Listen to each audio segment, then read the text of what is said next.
Railway reservation.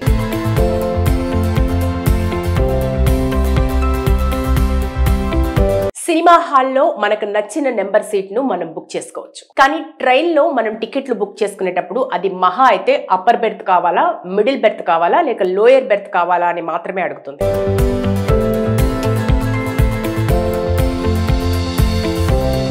కానీ ఒక బోగీలో 72 బెర్తులు ఉంటాయి కదా, అందులో మీ లక్కీ నెంబర్ బెర్త్ కావాలా అని మాత్రం అడగదు. ఎందుకు? దీని వెనుక భౌతిక శాస్త్రపు ప్రాథమిక సాంకేతిక అంశాలు ఉన్నాయి. కాబట్టి సినిమా హాల్లో సీట్ బుకింగ్ వేరు, రైల్లో సీట్ బుకింగ్ వేరు. సినిమా హాల్ నిశ్చలంగా ఉండే ఒక విశాలమైన గది మాత్రమే. కానీ రైలు ఒక పరుగెత్తే గదుల సమూహం. ఆ పరుగు ప్రయాణికులకు ప్రమాదకరంగా ఉండకూడదు. వారి ప్రయాణం క్షేమంగా జరగాలన్నది చాలా ముఖ్యమైన విషయం. అందువల్ల రైల్లో ప్రయాణం అయ్యే బరువు రైలు అంతటా సమానంగా పంపకమయ్యే విధంగా భారతీయ రైల్వే టికెట్ బుకింగ్ విధానం సాఫ్ట్వేర్ ను రూపొందించారు. ఉదాహరణకు ఒక రైల్లో S1 నుండి S10 వరకు స్లీపర్ క్లాస్ బోగీలు ఉన్నాయనుకుందాం. ఒక్కొక్క బోగీలో 72 సీట్లు ఉంటాయి. అందువల్ల మొట్టమొదటి టికెట్ బుక్ చేసుకునే వారికి మధ్యలో ఉన్న బోగీలో టికెట్ కేటాయించబడుతుంది. పైగా అందులో కూడా 30-40 నెంబర్ సీట్ కేటాయించబడుతుంది. అందులోనూ లోయర్ బెర్త్ కేటాయించబడుతుంది. రైల్లో గ్రావిటీ సెంటర్లు సాధ్యమైనంత తక్కువగా ఉండేందుకు గాను అప్పర్ బెర్తుల కంటే ముందుగా లోయర్ బెర్తులను కేటాయించడం జరుగుతుంది. ఇలా మొదటగా మధ్యలో ఉండే బోగీల్లో మధ్య సీట్లు, అలాగే క్రమంగా చివరి సీట్లు కేటాయించబడతాయి. ఆ తర్వాత మధ్య బోగీలకు పక్కనే ఉండే బోగీల్లో మరలా అదే విధంగా సీట్ల కేటాయింపు జరుగుతూ పోతుంది. ఇలా బరువు అంతా రైలు బోగీల్లో సమానంగా ఉండే విధంగా టికెట్ల కేటాయింపు జరుగుతుంది. మనం చివరి నిమిషంలో టికెట్ కోసం ప్రయత్నించినప్పుడు మనకు అప్పర్ బెర్తులు 1, 6 లేదా 62 నుంచి 72 నెంబర్ సీట్లు కేటాయించబడటానికి కారణం ఇదే. మనం వెయిటింగ్ లిస్ట్ లో ఉన్నప్పుడు ఎప్పుడైనా ఎవరైనా తమ సీట్ క్యాన్సిల్ చేసుకుంటే మనకు మధ్యలో కూడా సీటు దొరకవచ్చు. ఈ విధానంలో కాకుండా IRCTC తనకు నచ్చిన బోగీలో నచ్చిన సీట్ ను ఇష్టారాజ్యంగా కేటాయించుకుంటూ పోతే ఏం జరుగుతుంది? S1, S2, S3 బోగీలు ప్రయాణికులతో నిండుగా కిటకిటలాడుతున్నాయి. S5, S6 బోగీలు ఖాళీగా ఉన్నాయి. మిగిలిన బోగీల్లో ప్రయాణికులు అరకురగా ఉన్నారనుకుందాం. ఎక్స్ప్రెస్ రైళ్లు ఒక్కోసారి గంటకు 100 కిలోమీటర్లకు పైగా వేగంతో పరిగెడుతుంటాయి. అంతటి వేగం వలన చాలా బలమైన గమన శక్తి పుడుతూ ఉంటుంది. అంతటి వేగంలో రైలు మలుపు తిరగవలసి వచ్చిందనుకోండి, ఆ సమయంలో భారం బోగీలన్నిటి మీద సమానంగా ఉండటం సాధ్యం కాదు. అందువల్ల అంతటి వేగంలో బరువు కలిగిన బోగీలు ఒకవైపు ఇవ్వబడితే బరువు లేని బోగీలు మరోవైపు వైపు బలంగా విసిరివేయబడతాయి. అప్పుడు రైలు పట్టాలు తప్పే అవకాశాలు పుష్కలంగా ఉంటాయి. అంతేకాదు, అసమానమైన బరువు కలిగిన బోగీలు రైల్లో ఉన్నప్పుడు రైలుకు బ్రేకులు వేస్తే అన్ని బోగీల మీద సమానమైన ఒత్తిడి పడదు. అప్పుడు కూడా రైలు చలనం మీద డ్రైవర్ కు అదుపు తప్పవచ్చు. మాకు అనుకూలమైన సౌకర్యవంతమైన సీట్లు, బెర్తులు కేటాయించలేదని రైల్వే రిజర్వేషన్ వ్యవస్థను నిందించే వారికి అసలు విషయాన్ని, కారణాలను వివరించేందుకు ఇది ఒక ప్రయత్నం. Railway reservation.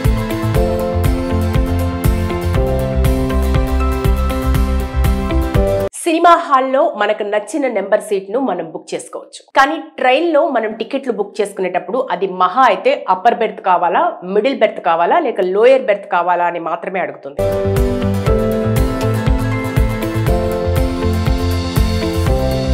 కానీ ఒక బోగీలో 72 బెర్తులు ఉంటాయి కదా, అందులో మీ లక్కీ నెంబర్ బెర్త్ కావాలా అని మాత్రం అడగదు. ఎందుకు? దీని వెనుక భౌతిక శాస్త్రపు ప్రాథమిక సాంకేతిక అంశాలు ఉన్నాయి. కాబట్టి సినిమా హాల్లో సీట్ బుకింగ్ వేరు, రైల్లో సీట్ బుకింగ్ వేరు. సినిమా హాల్ నిశ్చలంగా ఉండే ఒక విశాలమైన గది మాత్రమే. కానీ రైలు ఒక పరుగెత్తే గదుల సమూహం. ఆ పరుగు ప్రయాణికులకు ప్రమాదకరంగా ఉండకూడదు. వారి ప్రయాణం క్షేమంగా జరగాలన్నది చాలా ముఖ్యమైన విషయం. అందువల్ల రైల్లో ప్రయాణం అయ్యే బరువు రైలు అంతటా సమానంగా పంపకమయ్యే విధంగా భారతీయ రైల్వే టికెట్ బుకింగ్ విధానం సాఫ్ట్వేర్ ను రూపొందించారు. ఉదాహరణకు ఒక రైల్లో S1 నుండి S10 వరకు స్లీపర్ క్లాస్ బోగీలు ఉన్నాయనుకుందాం. ఒక్కొక్క బోగీలో 72 సీట్లు ఉంటాయి. అందువల్ల మొట్టమొదటి టికెట్ బుక్ చేసుకునే వారికి మధ్యలో ఉన్న బోగీలో టికెట్ కేటాయించబడుతుంది. పైగా అందులో కూడా 30-40 నెంబర్ సీట్ కేటాయించబడుతుంది. అందులోనూ లోయర్ బెర్త్ కేటాయించబడుతుంది.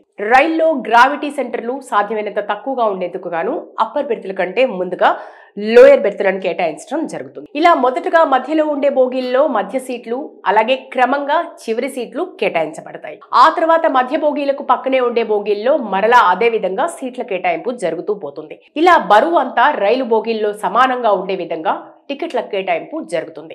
మనం చివరి నిమిషంలో టికెట్ కోసం ప్రయత్నించినప్పుడు మనకు అప్పర్ బెర్తులు 1, 6 లేదా 62 నుంచి 72 నెంబర్ సీట్లు కేటాయించబడటానికి కారణం ఇదే. మనం వెయిటింగ్ లిస్ట్ లో ఉన్నప్పుడు ఎప్పుడైనా ఎవరైనా తమ సీట్ క్యాన్సిల్ చేసుకుంటే మనకు మధ్యలో కూడా సీటు దొరకవచ్చు. ఈ విధానంలో కాకుండా IRCTC తనకు నచ్చిన బోగీలో నచ్చిన సీట్ ను ఇష్టారాజ్యంగా కేటాయించుకుంటూ పోతే ఏం జరుగుతుంది? S1, S2, S3 బోగీలు ప్రయాణికులతో నిండుగా కిటకిటలాడుతున్నాయి. S5, S6 బోగీలు ఖాళీగా ఉన్నాయి. మిగిలిన బోగీల్లో ప్రయాణికులు అరకురగా ఉన్నారనుకుందాం. ఎక్స్ప్రెస్ రైళ్లు ఒక్కోసారి గంటకు 100 కిలోమీటర్లకు పైగా వేగంతో పరిగెడుతుంటాయి. అంతటి వేగం వలన చాలా బలమైన గమన శక్తి పుడుతూ ఉంటుంది. అంతటి వేగంలో రైలు మలుపు తిరగవలసి వచ్చిందనుకోండి, ఆ సమయంలో భారం బోగీలన్నిటి మీద సమానంగా ఉండటం సాధ్యం కాదు. అందువల్ల అంతటి వేగంలో బరువు కలిగిన బోగీలు ఒకవైపు ఇవ్వబడితే బరువు లేని బోగీలు మరోవైపు వైపు బలంగా విసిరివేయబడతాయి. అప్పుడు రైలు పట్టాలు తప్పే అవకాశాలు పుష్కలంగా ఉంటాయి. అంతేకాదు, అసమానమైన బరువు కలిగిన బోగీలు రైల్లో ఉన్నప్పుడు రైలుకు బ్రేకులు వేస్తే అన్ని బోగీల మీద సమానమైన ఒత్తిడి పడదు. అప్పుడు కూడా రైలు చలనం మీద డ్రైవర్ కు అదుపు తప్పవచ్చు.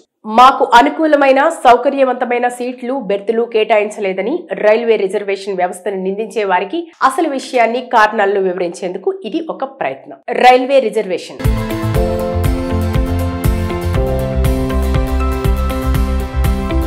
సినిమా హాల్లో మనకు నచ్చిన నెంబర్ సీట్ ను మనం బుక్ చేసుకోవచ్చు. కానీ ట్రైన్ లో మనం టికెట్లు బుక్ చేసుకునేటప్పుడు అది మహా అయితే అప్పర్ బెర్త్ కావాలా, మిడిల్ బెర్త్ కావాలా, లేక లోయర్ బెర్త్ కావాలా అని మాత్రమే అడుగుతుంది.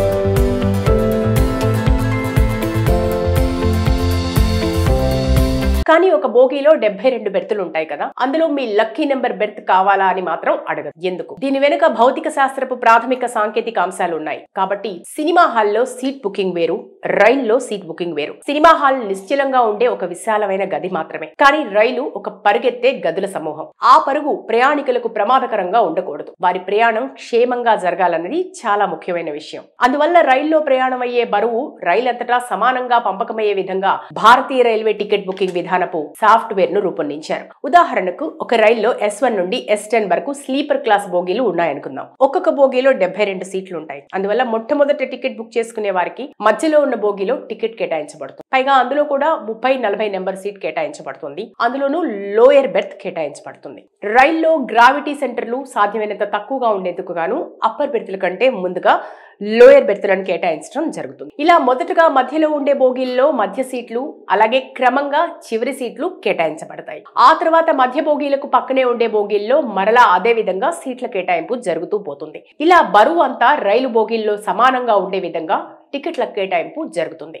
మనం చివరి నిమిషంలో టికెట్ కోసం ప్రయత్నించినప్పుడు మనకు అప్పర్ బెర్తులు 1, 6 లేదా 62 నుంచి 72 నెంబర్ సీట్లు కేటాయించబడటానికి కారణం ఇదే. మనం వెయిటింగ్ లిస్ట్ లో ఉన్నప్పుడు ఎప్పుడైనా ఎవరైనా తమ సీట్ క్యాన్సిల్ చేసుకుంటే మనకు మధ్యలో కూడా సీటు దొరకవచ్చు. ఈ విధానంలో కాకుండా IRCTC తనకు నచ్చిన బోగీలో నచ్చిన సీట్ ను ఇష్టారాజ్యంగా కేటాయించుకుంటూ పోతే ఏం జరుగుతుంది? S1, S2, S3 బోగీలు ప్రయాణికులతో నిండుగా కిటకిటలాడుతున్నాయి. S5, S6 బోగీలు ఖాళీగా ఉన్నాయి. మిగిలిన బోగీల్లో ప్రయాణికులు అరకురగా ఉన్నారనుకుందాం. ఎక్స్ప్రెస్ రైళ్లు ఒక్కోసారి గంటకు 100 కిలోమీటర్లకు పైగా వేగంతో పరిగెడుతుంటాయి. అంతటి వేగం వలన చాలా బలమైన గమన శక్తి పుడుతూ ఉంటుంది. అంతటి వేగంలో రైలు మలుపు తిరగవలసి వచ్చిందనుకోండి, ఆ సమయంలో భారం బోగీలన్నిటి మీద సమానంగా ఉండటం సాధ్యం కాదు. అందువల్ల అంతటి వేగంలో బరువు కలిగిన బోగీలు ఒకవైపు ఇవ్వబడితే బరువు లేని బోగీలు మరోవైపు వైపు బలంగా విసిరివేయబడతాయి. అప్పుడు రైలు పట్టాలు తప్పే అవకాశాలు పుష్కలంగా ఉంటాయి. అంతేకాదు, అసమానమైన బరువు కలిగిన బోగీలు రైల్లో ఉన్నప్పుడు రైలుకు బ్రేకులు వేస్తే అన్ని బోగీల మీద సమానమైన ఒత్తిడి పడదు. అప్పుడు కూడా రైలు చలనం మీద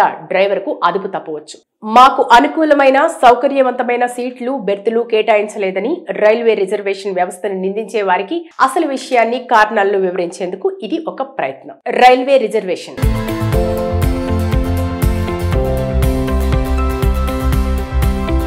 సినిమా హాల్లో మనకు నచ్చిన నెంబర్ సీట్ ను మనం బుక్ చేసుకోవచ్చు. కానీ ట్రైన్ లో మనం టికెట్లు బుక్ చేసుకునేటప్పుడు అది మహా అయితే అప్పర్ బెర్త్ కావాలా, మిడిల్ బెర్త్ కావాలా, లేక లోయర్ బెర్త్ కావాలా అని మాత్రమే అడుగుతుంది.